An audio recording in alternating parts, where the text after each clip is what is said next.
ये कहानी है शहर के मशहूर बिजनेसमैन और उसकी बेटी की।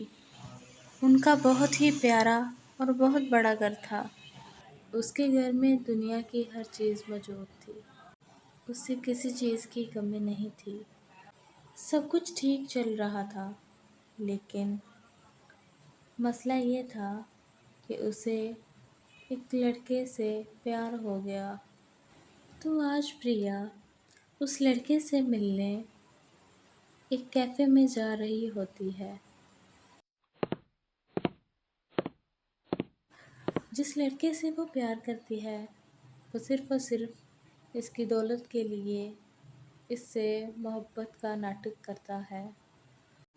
लेकिन वो इसके प्यार में इतनी अंधी हो चुकी थी कि उसे इसका धोखा दिखाई नहीं दे रहा था और मन ही मन में ये सोचती है, हाय ये कितना प्यारा लग रहा है।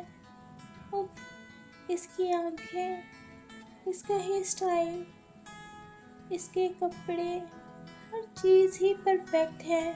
ये कितना हैंडसम है। विकी, क्या तुम रात को फ्री हो?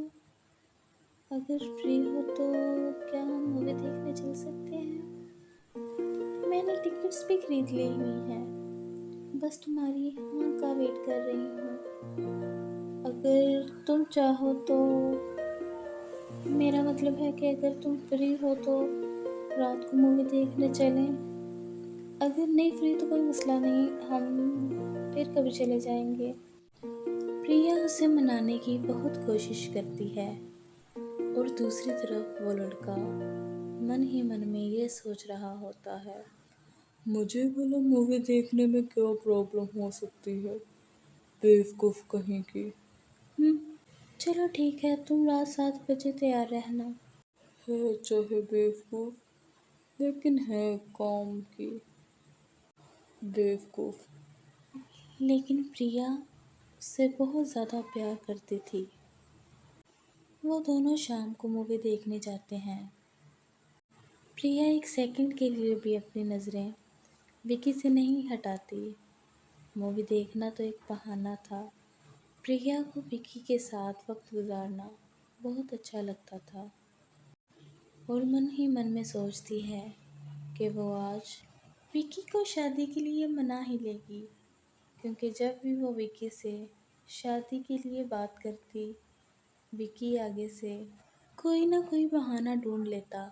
देखो विकी, क्यों ना आज तुम मेरे घर चलो और इसी बहाने तुम मेरा घर भी देख लेना। चलो डैड से शादी के लिए बात भी करते हैं। तुम बोल क्यों नहीं रहे? कहीं ऐसा तो नहीं तुम्हें कोई और पसंद आ गई है? अगर ऐसा है तो अभी से ही बता दो, क्योंकि बाद में मुझे बहुत दुख होगा। अभी दुख होगा, लेकिन बाद में ज़्यादा दुख होगा। विक्की मन ही मन में ये सोच रहा होता है, अरे ये बेवकूफ़ कितना असर खाती है, कोई इसे बताए मैं इससे शादी नहीं करना चाहता, बस इसके पैसों के लिए इसके आगे पीछे घूमना पड़ता है। विक्की, तुम्हें कोई और पसंद आ गई है क्या? तुम मुझसे शादी नहीं करना चाहते हो? कौन सी सोचों में गुम हो? अरे बाबा, कैसी बातें करती हो? मैंने भला किसी और को क्यों पसंद करना है? तुम जैसा हसीन, खूबसूरत दुनिया में और कोई नहीं है। और रही बात शादी की, तो वो तो मैं सिर्फ और सिर्फ तुमसे ही करूँगा।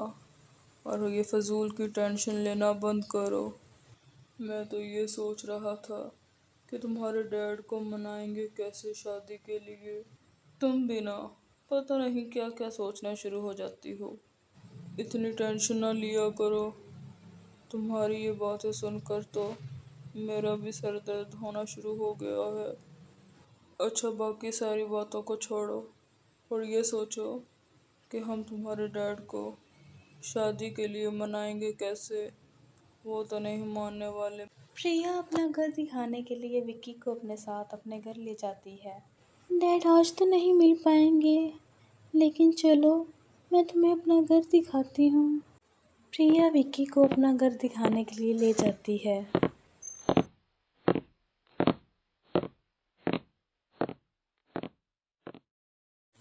तुम्हें मेरा घर कैसा लगा?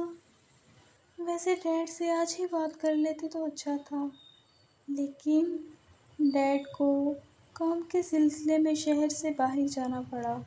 तुम्हें तो पता है, डैड शहर के मशहूर बिजनेसमैन हैं, इसलिए उनको एक ज़रूरी मीटिंग में जाना पड़ गया, वरना वो तो हमारा वेट कर रहे थे। वैसे तुम क्या खाना पसंद करोगे? मैं मंगवाती हूँ। नहीं नहीं, मुझे कुछ नहीं खाना, मुझे एक ज़रूरी काम से जाना था। विकी तो पहले ही शादी से मुकरने के बहाने ढूंढ रहा था।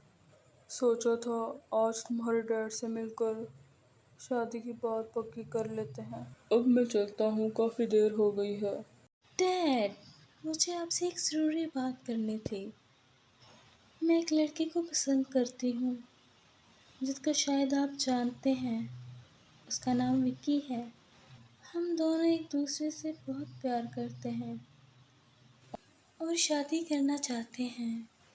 विक्की बहुत अच्छा लड़का है, वो मेरा बहुत ख्याल रखता है। डैड, वो विक्की ही है जो आपके बाद आप जितना ख्याल रखता है। प्लीज़ मान जाइए, ना मत कीजिएगा। मैं उससे बहुत प्यार करती हूँ, उसके बगैर मैं नहीं रह पाऊँगी। उससे एक दफ़ा मिल लें, फिर जो भी फैसला हुआ बता दीजिएगा। चलो ठीक है, उसे घर बुलाओ। शुक्रिया डैड, आप बहुत अच्छे हैं। मैं आज ही उसे घर बुलाती हूँ। प्रिया के डैड ने प्रिया के सब कुछ बताने से पहले ही उस लड़के के बारे में सब कुछ पता लगा लिया था। वो जानता था कि वो लड़का सिर्फ़ और सिर्फ़ उसकी दौलत के लिए उसकी बेटी के पीछे पड़ा हुआ है, लेकिन वो अपनी बेटी का दिल नहीं तोड़ना चाहता था और उस लड़के की सच्चाई उसके सामने लाना चाहता था।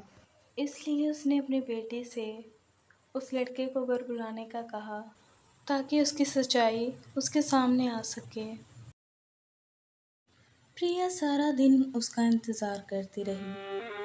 सुबह से शाम होने को थी, लेकिन विकी का कोई अता पता नहीं था। प्रिया समझ गई कि विकी अब कभी नहीं आएगा। वहाँ प्रिया विकी का इंतज़ार कर रही थी और यहाँ विकी किसी और अमीर लड़की को अपने प्यार के जाल में फंसाने की कोशिश कर रहा था। और फिर से वही चिकनी चुपड़ी बातें, तुम सा हसीन कोई नहीं, तुम सा प्यारा कोई नहीं। और वहाँ प्रिया उसके लिए अपने डैड से शादी की बात करने तक चली गई और यूँ कहानी ख़त्म हुई।